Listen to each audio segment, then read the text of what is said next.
आज रास्ता बना लिया है, मंजिल भी मिल जाएगी, हौसलों से भरी एक कोशिश एक दिन जरूर रंग लाएगी। हॅलो फ्रेंड्स, मी सोनाली आपल्या जीएस रिसर्च सेंटर या चॅनलवरती मी तुम्हा सर्वांचं सहर्ष स्वागत करते। आजचा आपला टॉपिक आहे महाराष्ट्राचा स्थान विस्तार आणि हे आपण PYQच्या साहाय्याने बघणार आहोत। चला तर मग सुरू करूया आपला आजचा टॉपिकला। मित्रांनो, आपल्याला महाराष्ट्राचं स्थान बघण्याआधी आपल्याला भारताचं स्थान बघणं महत्त्वाचं आहे। तर भारताचं स्थान आपल्याला माहिती आहे, आशिया खंडात उत्तर पूर्व गोलार्धामध्ये भारताचं स्थान येतं। तर भारताच्या मध्यातून हे कर्कवृत्त गेलेलं आहे। तर मित्रांनो, आपल्याला इथे असाही प्रश्न येऊ शकतो की हे कर्कवृत्त महाराष्ट्राला लागून असलेल्या कोणत्या राज्यांमधून जाते। आपण भारताच्या संबंधात बघणारच आहोत की भारतातून कोणत्या राज्यातून जाते कसं। आता सध्या फक्त हे बघूया महाराष्ट्राच्या संदर्भात की महाराष्ट्राला लागून असलेल्या 3 राज्यांमधून हे कर्कवृत्त जात आहे। पहिलं गुजरात, दुसरं मध्य प्रदेश आणि तिसरं छत्तीसगड। तर आता रेखावृत्त म्हणजे काय आणि अक्षवृत्त म्हणजे काय ते बघूया। तर पृथ्वीला ज्या काही आडव्या छेदणाऱ्या ह्या रेषा दिसतात यांना अक्षवृत्त म्हटलं जातं। या काल्पनिक रेषा आहे आणि पृथ्वीला ह्या छेदणाऱ्या ज्या उभ्या रेषा दिसतात यांना रेखावृत्त म्हटलं जातं। आणि ह्या रेखावृत्त अक्षवृत्ताच्या साहाय्याने आपण एखाद्या भूप्रदेशाची स्थान निश्चिती ठरवत असतो। तर आपल्याला इथे महाराष्ट्राचा रेखावृत्तीय विस्तार आणि अक्षवृत्तीय विस्तार बघायचा आहे। मित्रांनो, आपण अक्षवृत्तीय रेखावृत्तीय विस्तार बघत असताना आपल्याला माहिती आहे की महाराष्ट्राचा अक्षवृत्तीय विस्तार 72 डिग्री ते 80 डिग्री पर्यंत आहे। तर यामध्ये जवळपास 7 रेखावृत्तांचा समावेश होतो आणि त्यानंतर तुम्ही अक्षवृत्तीय बघितलं तर 8 अक्षवृत्तांचा समावेश होतो।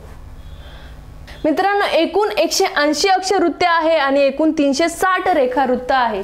तर आपल्या भारताची जी प्रमाणवेळ ठरवलेली आहे तर ती हे लंडन मधील एक ग्रीनविच नावाचं ठिकाण आहे, तिथून 0 डिग्री रेखावृत्त जातं, त्यावरून आपण आपली प्रमाणवेळ ठरवलेली आहे। आणि ग्रीनविच पासून सुमारे 5.5 तास पुढे आपला टाइम झोन आहे। तर आपली जी प्रमाणवेळ आहे ती उत्तर प्रदेशातील अहलाबाद मधील नैनी या ठिकाणावरून निश्चित केलेली आहे। तर तुम्ही बघाल गुजरातच्या गुहरघोटा ते अरुणाचल प्रदेश मधील किबितू ह्या ठिकाणापर्यंत 116 मिनिटाचा फरक आहे। म्हणजेच भारताचा विचार केला तर सुमारे 29 रेखावृत्तांचा फरक आपल्याला तिथे दिसतो आणि तुम्ही महाराष्ट्राचा विचार कराल तर 7 रेखावृत्तांचा फरक आपल्याला दिसतो। महाराष्ट्राचा अक्षवृत्तीय विस्तार हा 15 डिग्री 44 मिनिट उत्तर ते 22 अंश 6 मिनिट उत्तर।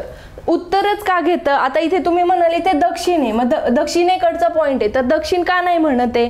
तर हा अक्षवृत्तीय रेखावृत्तीय विस्तार हा जगाच्या नकाशा उभ्या रेषा रेखावृत्तीय आणि आडव्या रेषा अक्षवृत्तीय त्यांच्या अनुसार घेतला जातो। तर आपल्याला माहिती आहे आपला भारत देश आशिया खंडात उत्तर पूर्व गोलार्धामध्ये आहे, मग त्या अनुषंगाने आपण उत्तर घेतोय, उत्तर गोलार्धात आहे म्हणून उत्तर घेतोय। तर आपण बघितले 15 अंश 44 मिनिट उत्तर ते 22 अंश 6 मिनिट उत्तर। इथे 15 अंश 44 मिनिट उत्तर ते 22 डिग्री 6 मिनिट उत्तर हा आपला झाला अक्षवृत्तीय विस्तार। त्याचप्रमाणे रेखावृत्तीय विस्तार बघितला आपण, रेखावृत्तीय विस्तार हा 72 डिग्री 36 मिनिट पूर्व रेखावृत्त ते इथे छत्तीसगडला लागून जी सीमा आहे आपली गडचिरोलीची 80 अंश 54 मिनिट पूर्व रेखांश असा आहे। आणि महाराष्ट्राची पूर्व पश्चिम लांबी ही 800 किलोमीटर असून उत्तर दक्षिण लांबी ही 720 किलोमीटर आहे। उत्तर दक्षिण लांबी ही 720 किलोमीटर असून पूर्व पश्चिम लांबी ही 800 किलोमीटर आहे। तर आपण बघणार आहोत की महाराष्ट्रातील कोणकोणत्या महाराष्ट्राला लागून असलेली राज्य कोणती आणि त्या राज्यांना लागून असलेल्या जिल्ह्यांच्या सीमा बघणार आहोत। तर बघूया आपण एक रफ डायग्राम काढत आहोत आणि त्याच्या साहाय्याने बघतोय की महाराष्ट्राच्या उत्तर दिशेला आहे मध्य प्रदेश राज्य आणि ह्या मध्य प्रदेश राज्याला जवळपास 8 जिल्ह्यांच्या सीमा लागून आहेत।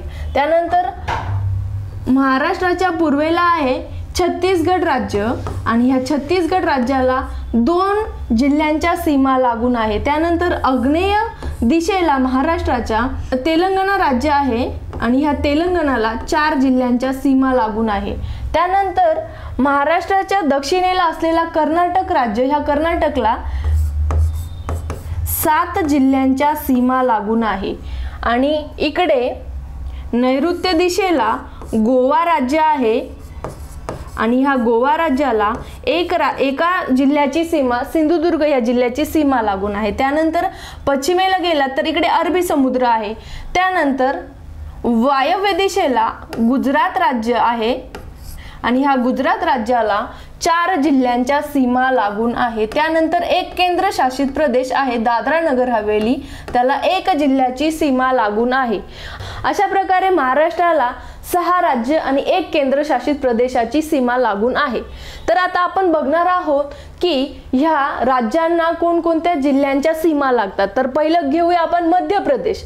मध्य प्रदेश राज्याला लागून असलेल्या 8 जिल्ह्यांच्या सीमा बघणार आहोत। तर आपण बघणार आहोत की मध्य प्रदेश राज्याला कोणकोणत्या 8 जिल्ह्यांच्या सीमा लागून आहे। तर पहिलं आहे नंदुरबार, दुसरं आहे धुळे, तिसरं जळगाव, चौथं बुलढाणा, नंतर 5वं अमरावती, 6वं नागपूर, 7वं भंडारा आणि 8वं गोंदिया। त्यानंतर पूर्वेला असलेल्या छत्तीसगड राज्याला गोंदिया आणि गडचिरोली ह्या 2 राज्यांच्या सीमा लागून आहे। त्यानंतर आग्नेय दिशेला असलेल्या तेलंगणा राज्याला गडचिरोली, चंद्रपूर, यवतमाळ आणि नांदेड ह्या 4 जिल्ह्यांच्या सीमा लागून आहे। त्यानंतर कर्नाटक राज्याकडे आल्यानंतर आपल्याला कर्नाटक राज्याला दिसतंय की ह्या 7 जिल्हे नांदेड, लातूर, उस्मानाबाद, सोलापूर, सांगली, कोल्हापूर आणि सिंधुदुर्ग ह्या 7 जिल्ह्यांच्या सीमा लागून आहे। तर मित्रांनो आपल्याला इथे दिसते हा जो नांदेड जिल्हा आहे, ह्या नांदेड जिल्ह्याची सीमा कर्नाटक आणि तेलंगणा ह्या दोन्हीही राज्यांना लागून आहे। इकडे गोवा राज्याला फक्त सिंधुदुर्ग ह्या जिल्ह्याची सीमा लागते।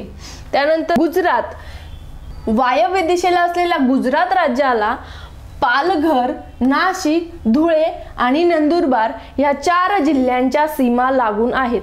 मित्रांनो आपण बघितलं महाराष्ट्राचा उत्तर, दक्षिण आणि पूर्व पश्चिम विस्तार।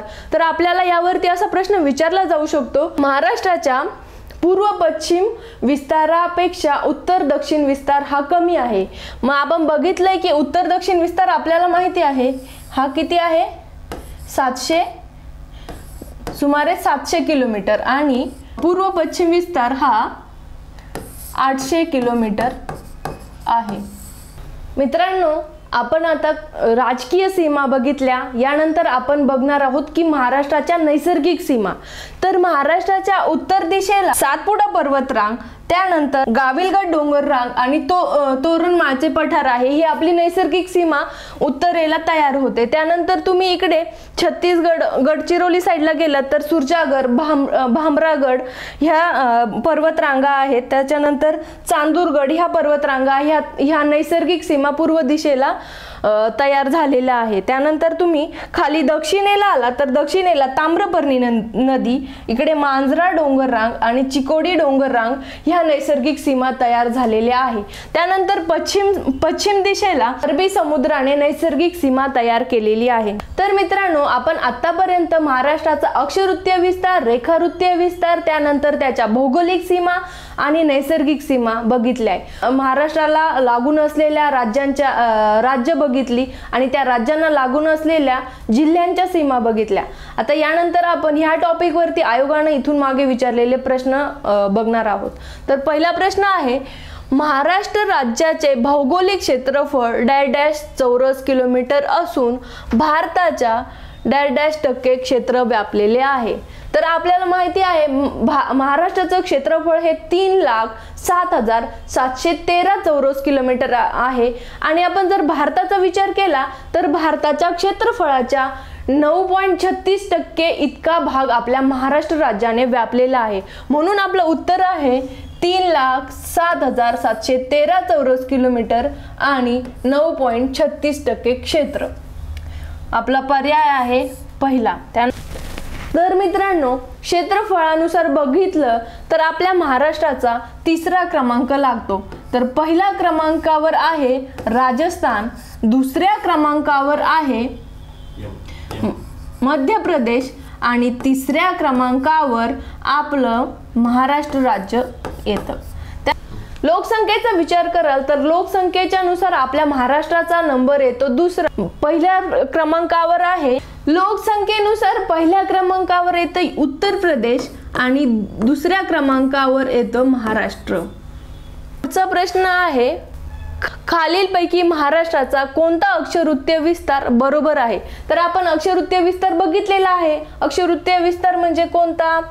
आडव्या रेषा म्हणजे अक्षरवृत्त आणि उभ्या रेषा म्हणजे रेखावृत्त।